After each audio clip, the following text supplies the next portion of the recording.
Sound off for Chesterfield.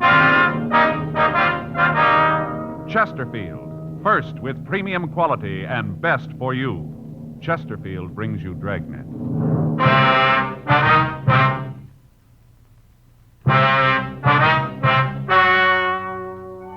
Ladies and gentlemen, the story you're about to hear is true. The names have been changed to protect the innocent.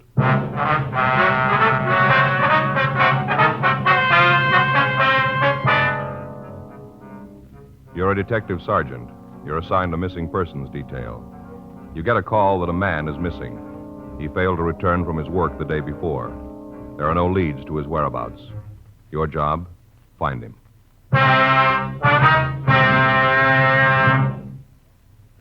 Here is Chesterfield's record with smokers, and important to you. No adverse effects to the nose, throat, and sinuses from smoking Chesterfield. That's the report of a doctor who has been examining a group of Chesterfield smokers for a full year and 2 months as a part of a program supervised by a responsible independent research laboratory. Don't you want to try a cigarette with a record like this? Chesterfield, first with premium quality. Chesterfield, first choice of young America. And that's from a survey made in 274 colleges and universities. Try Chesterfields today. Chesterfield, regular or king size. They're much milder and best for you.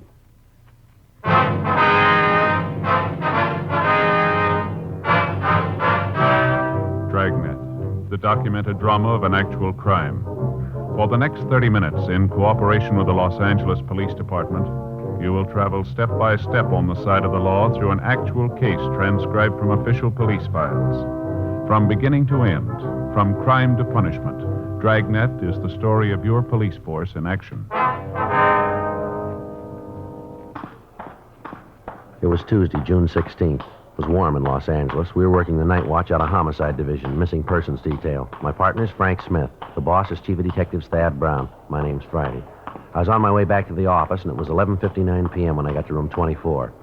Missing persons. What was his mental condition when you last saw him, Mrs. Borg? Where'd you last see him? Was he driving his car? Mm-hmm. And what time was that?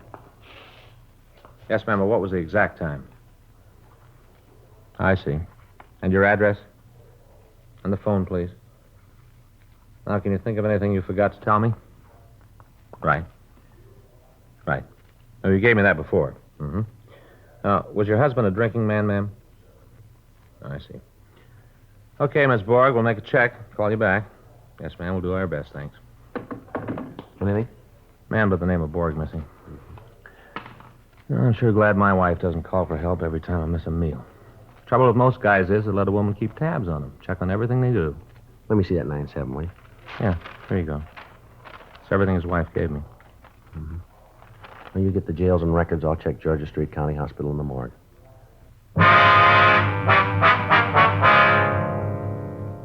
Looked like a routine investigation. Lots of things can keep a man from getting home.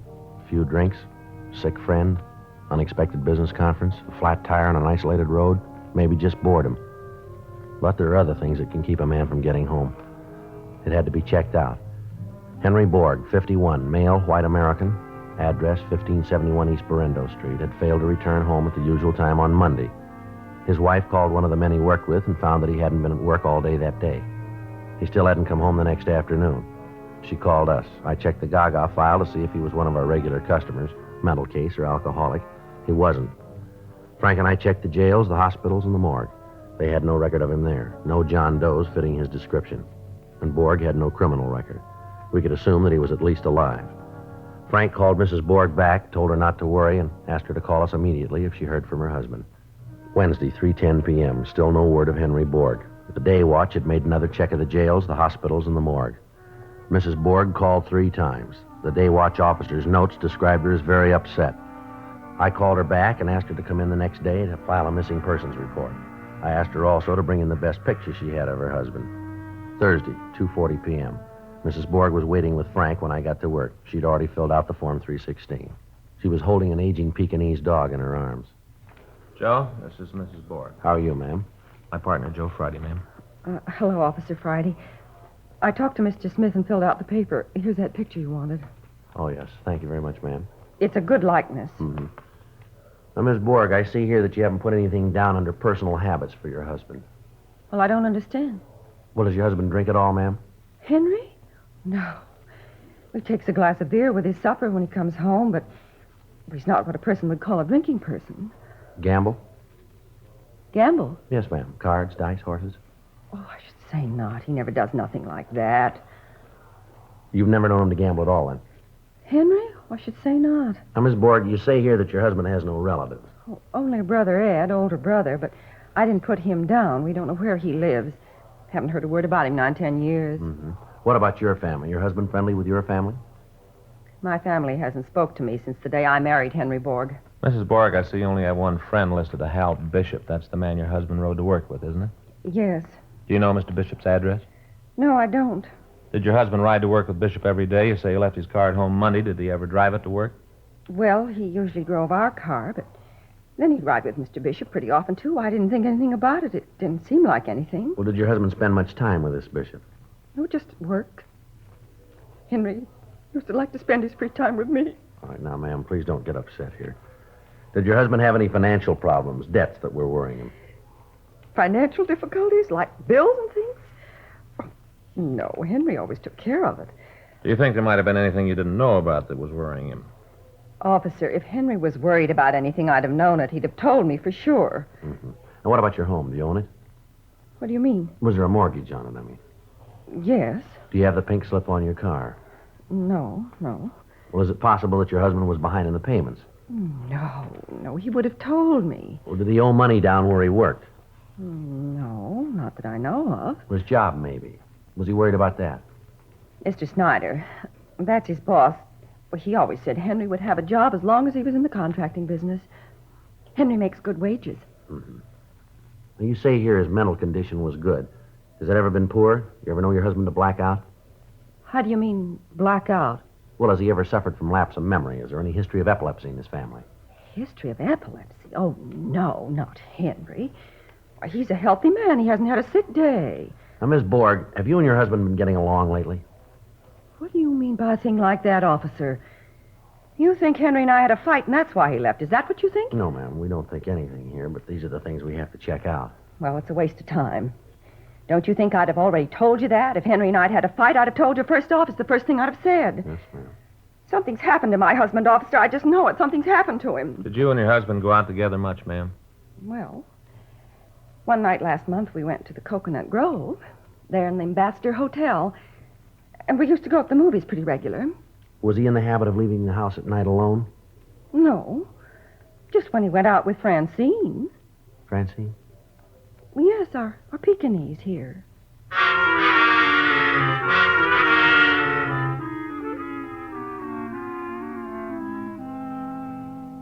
3:55 p.m., Thursday, June 18th. Began to look as if Henry Borg was in trouble. From what we'd been told, he wasn't a man who had just suddenly decided to leave home. We had to find out if the facts we'd been given were accurate. Thursday, 4:10 p.m.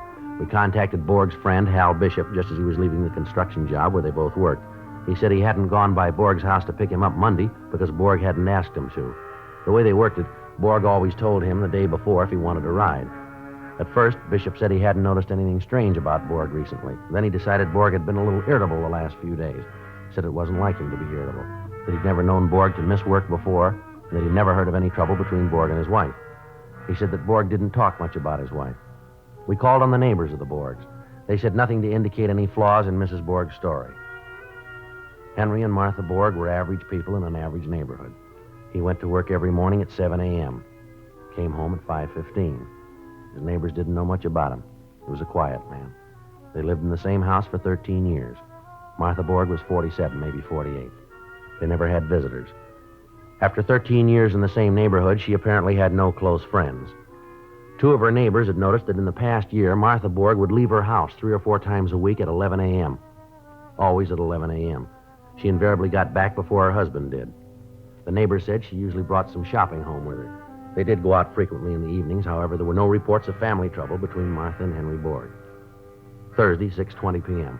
We talked to Adolph Wernicke, whose grocery store was on the corner a half a block from the Borg home. They'd been trading with him ever since they moved to the neighborhood. I don't know what to tell you about Mr. Borg, officer. He always seemed like a nice fellow to me. Didn't say much, but nice. Sure is funny, him disappearing like that. You got any idea if he had any trouble with his wife? Now, that wife, she's a funny one. Different from Mr. Borg as day and night. Well, how's that, sir? Well, I don't know. High hat, sort of. She's all right, I guess. Kind of show-off, though. Kind of person who dresses up when she goes shopping around the corner. Likes to buy fancy groceries, stuff I never get calls for. Like those anchovies up there on the shelf. Now, I'll bet you I won't sell 2 cans of them in a year, but Mrs. Borg comes in and she'll buy them. Now, Mr. Borg, he don't like that kind of stuff at all. Told me so himself. Yes, sir, but how'd they get along? Do you ever say anything about his wife? To tell you the truth, officer, I don't know. As far as a man and his wife arguing, I don't pry. Hurts business. Come to think of it, he did say one thing. That was a long time ago, about 2 or 3 months ago, maybe more. What was that? What'd he say? Well, he came in here, just about like this time it was. Didn't buy anything, just kind of hung around. Remember, he seemed out of sorts. I asked him if he was feeling all right. He said he was. Just felt like he had to get away from the house. Now, that'll happen to a man. Just feel like you got to get away for a while. You know what I mean, officer. No, sir, I'm not married.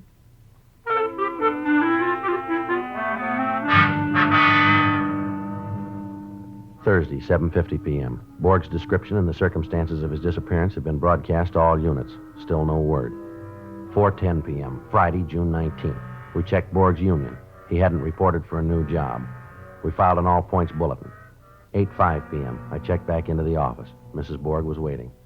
Sergeant Friday, I'd like to know just what's going on around here. My husband has been missing almost a week, and I don't see why something hasn't been done about it.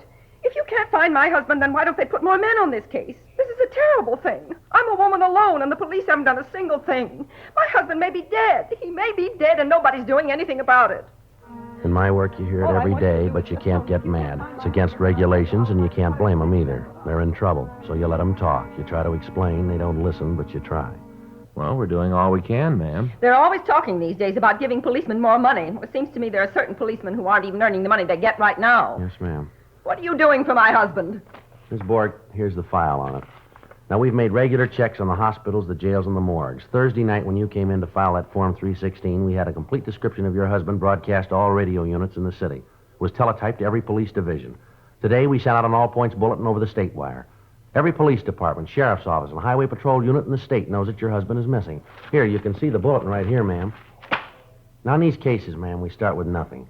We don't know where they've gone or why they've gone. Most of them turn up by themselves. Some of them don't. We do everything we can to find the ones that don't. Miss Borg, there are 4,000 police officers in this city looking for your husband.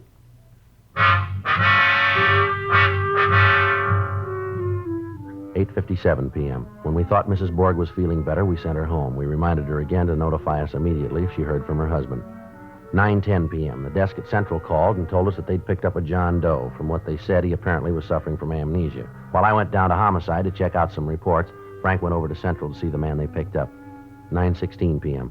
Frank came back to the office. Joe? Yeah. Just checked out that John Doe at Central. Anything on him? Yeah, it's Henry Borg.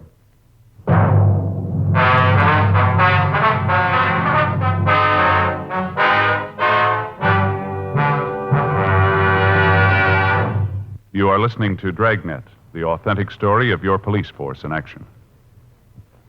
Years ahead of them all. Chesterfield is years ahead of all cigarettes. Chesterfield quality is highest. Here's the proof.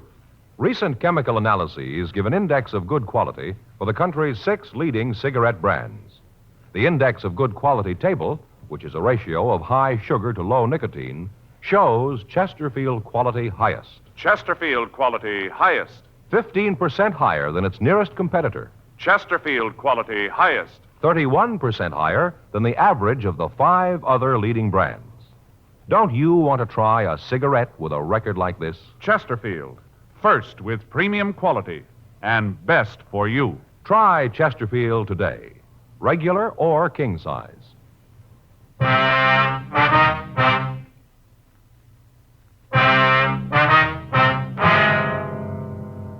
9:18 p.m. Officers Gorman and Mayer brought in Henry Borg, alias John Doe. They found him wandering around in the 900 block down on South Spring Street, the financial district. Wasn't much reason for anybody to be loitering around there at that time of night. All the businesses in the area were closed. The officers investigated. When they questioned the suspect, he would not or could not reply. They took him to Central Division, where the watch commander, Lieutenant Hale, had him shaken down. His wallet was missing. No papers, no identification. In his pockets, the officers found 8 cents, a key ring, and several keys. No cigarettes, no matches. He was dressed in a good quality worsted suit, very rumpled. No tie, no hat. Gorman and Mayer had rolled his prints at the city hall and sent them to Leighton Prints for classification. During this time, no one let him know that we had any idea who he was. The two officers that had picked him up stood by. Frank and I walked over to where he was sitting. Do you know who you are? Feel sick? Been drinking, maybe? Would you have a rough night? Look, if you can talk, mister, I think you better make things a lot simpler here. We're trying to help you. How about telling us who you are? Maybe there's something wrong with you, mister, but we don't think so. We want to know who you are. We want you to tell us. If you don't, the only thing we can do is let them book you at city jail as a John Doe. That's the law. Now, look, if you're trying to hide something, if you're wanted, we're going to know it in a few minutes anyhow. If you want to wait, we'll wait it out with you. You want us to think you're an amnesia case, is that it? Well, maybe you got a good reason, but it won't work. I've been in this department a long time. I've seen a lot of phony amnesia cases. I've only seen one real one, and he didn't act like you. You want to know what I think? I think you're pulling a phony. Come on, how about it, mister? I get it. Missing persons, Friday. All right. Yeah. You bet. Thanks very much. Right. Okay. That was Leighton Prints, mister. They got your fingerprints classified. Now, we know you're not wanted for anything. Look, we know you're not a bum. Your clothes are good, and you look like a guy who takes good care of himself. A man like you doesn't walk around without a wallet. What happened to you? You got a problem? Tell us about it. Maybe we can help you. Now, why don't you tell us who you are? You probably got a wife. She must be mighty worried about you right now. All right. Book him. I lost my wallet. How? I don't know how. Where? I don't know where I've been. Now, you listen to me, mister. We want to know who you are. We want to know where you've been, and we want to know right now. I don't know who I am. Let me see your hands. What? Your hands. Come on, hold them up. Let me see them. That's it. Now, I'm going to tell you something about yourself, mister. You work for a living, don't you? Hard work, with your hands. Like a mason, maybe, huh? Yeah, maybe you're a mason or a hod carrier. You could be a painter, some kind of construction work, I'd say. Something like a plasterer, for instance, huh? You couldn't be a plasterer by any chance, could you, mister? I don't know. Okay. You ready to talk to us now, Henry? I wasn't trying to fool you. I was only trying to fool myself. Now, we've been looking for you since Tuesday, Borg. Your wife's pretty worried. I'm not going back. No matter what you do, I'm not going back. We're not going to make you go back. That's up to you, Borg. All they pay us for, mister, is to find you, to make sure you're okay. None of our business if you go back. I'm not going back. All right, now, look, you're pretty upset, Borg. Why don't you tell us about it? It's crazy. It's crazy what I did. It doesn't make any sense. You fellas, you wouldn't be interested. Maybe I'll just go if it's all right with you. I'll just go. Yeah, it's all right. It's okay if you want to. Look, we're going to be around here another hour. We haven't got much to do. Our work's all cleaned up. We're just about ready to go home. Why don't you stick around and talk to us, huh? We'd kind of like to hear what happened. Yeah, just might help you clear things up in your mind if you talked about it. Oh, it's crazy. I know it's crazy, but I guess I do want to tell somebody about it. How about a cigarette? Will that help? Yeah. Here, I'll give you a match.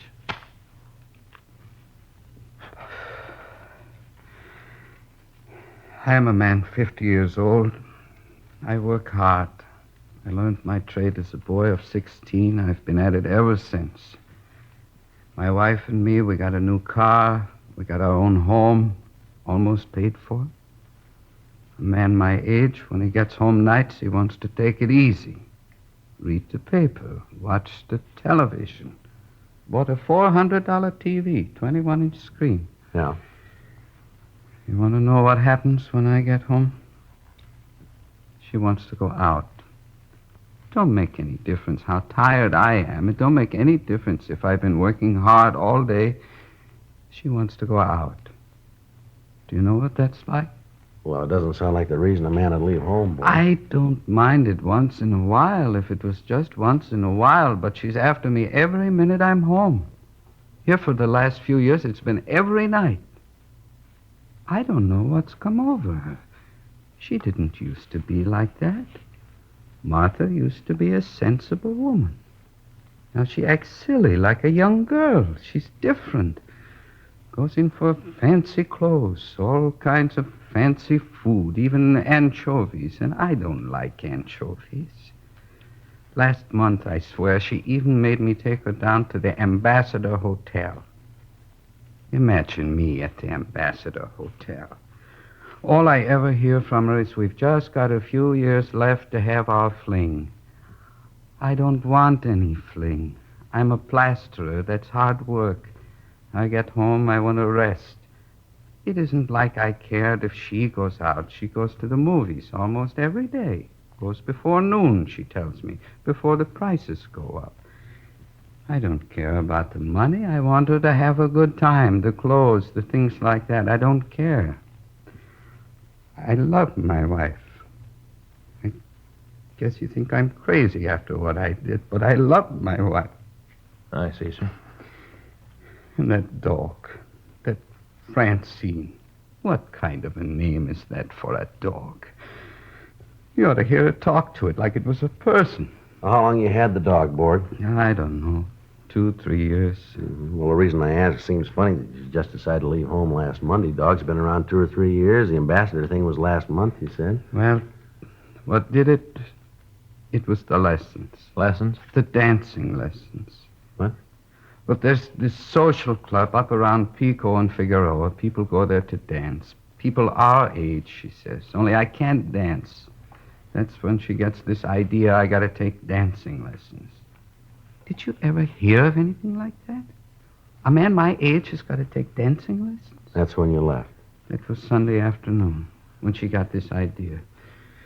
She kept picking at me all afternoon. It really got me. I thought about it all night. I couldn't sleep. Monday morning, I just didn't go to work. I got drunk instead. Got sick, too. Just couldn't think of anything else to do. I guess you know the rest. I lost my tie, my wallet, lost my hat, too. And they picked me up. I was just kind of wandering around when they picked me up. Seems like a shame when a man can't even go home. Mm-hmm. You sure you don't want to go home now, Borg? Maybe if you talk things over with your wife. No, it wouldn't do any good. Nothing I could say to her would do any good. I can't go home. Well, it sure has been interesting hearing you talk, Mr. Borg. It's almost like hearing somebody tell about me, remember, Joe? Yeah. You had something like this? Had it. With me, it was canasta, though. I hate cards, a waste of time. Yeah, I sure thought it was the end for me and Fay. Remember, Joe? But it wasn't? No, for a while there, it sure looked like I was going to lose my happy home. Guess I would have, too, but I talked turkey to her. You know what I mean, Borg? No. What do you mean? Talk turkey to him. Make him understand. You let a woman push you around, Borg, you're dead. Well, with Martha... Look, they're all the same. I sat her right down on the sofa, and I said, now, look, Fay. And I told her what the score was. She took it, too. It's the only way to do. You try what I say, Borg. You'll see I'm right. I can just see Martha if I ever tried to put my foot down. That's what I thought. I was all set to give it up. Move in with Joe here, right, Joe? Yeah. Then I figured I might as well at least get a load off my chest. Once I got started, I lost my temper. You know, it's a funny thing. Fay's always thought more of me since then. You ask her. She'll tell you so herself. Says she respects a man who'll stand up for his own rights. Right, Joe? Yeah. I don't know. With me, I don't think it would work. Sure it can. Now, Borg, you listen to me. You tell her you're a working man. Tell her when you get through work, you want to take it easy, and nobody's going to run you. Set her straight, Borg. Get tough if you have to. She won't give you any trouble after that. I just don't know. Martha... Won't do any harm to try it. I'd like to see Martha's face just once if I even told her to shut up. I wouldn't want her to have anything handy to throw. Borg, look, it's 12:10. We got to be getting home now. You take my advice. You go home, too. Have a talk with her. See if you can't work it out. No, Sergeant. Thanks a lot, but I can't go home. Well, like I told you, it's none of our business, but I think you ought to try it. Well... Here. Well, look, you're going to need car fare. Here's $1. You take this and go on home. That'll get you there. Well, okay. You'll get this back, Sergeant. I'll pay it back to you. I guess maybe you're right. Can't hurt anything to try it. That's the stuff. Thank you a lot. I didn't mean to put you fellas out this way. Good luck to you, Borg. You'll see, it'll work. Maybe it'll work. Well... But I don't know. Martha... I'll get out a cancellation, Joe. That should wrap it up, huh? Yeah, What time did you say it was? it's 12:10. Yeah. Well, Joe, I better make a phone call first. This time of night? Why? What's the matter? I just remembered I told Faye I'd call her.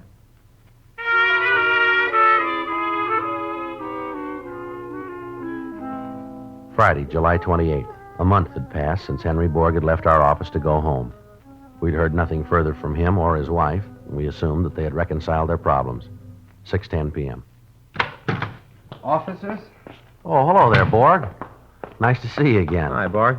I was afraid maybe you fellas wouldn't remember me. It's been a while. I tried to get out and see you before this. Well, fine. How are things going? Did it work out like I said? I brought you something, Sergeant. Some cigarettes for both of you. Like you to have them. I hope it's the right brand. Well, yes, sir. That's the right brand, all right, but you don't owe us anything. I want you to have them. That's all right, sir. You keep them. All right.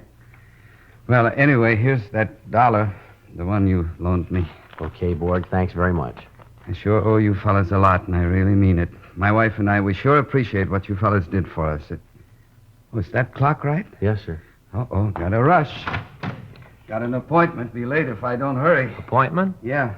Gotta get over to Arthur Murray's.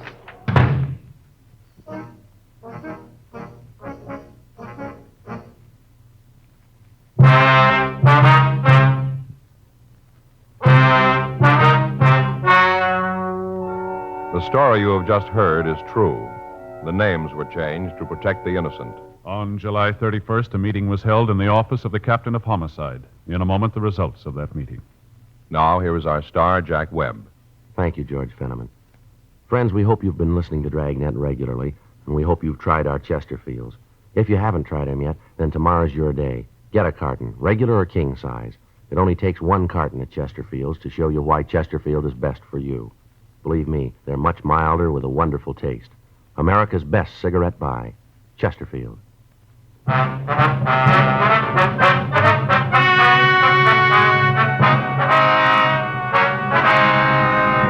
Since the subject, Henry George Borg, had committed no crime, he was not held, and the case was officially marked closed.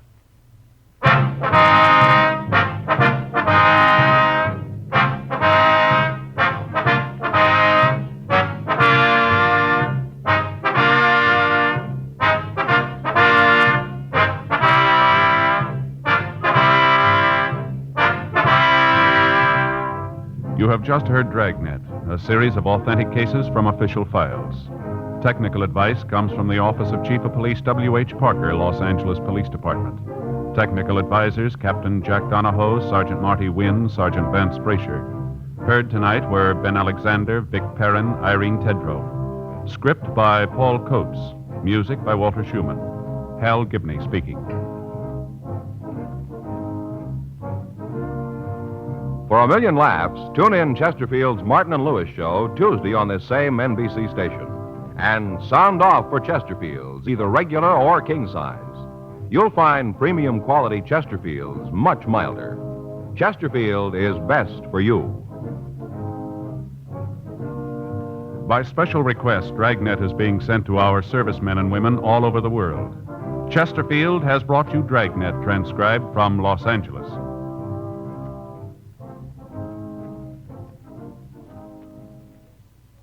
Have you tried new cork-tipped Fatima? It's the smooth smoke. Here's why. New Fatima tips of perfect cork, king size for longer filtering, and Fatima quality for a much better flavor and aroma. Remember, Fatima has the tip for your lips. Try new Fatima. See how smooth it is. Fatima is made by the makers of Chesterfield, Liggett and Myers, one of tobacco's most respected names.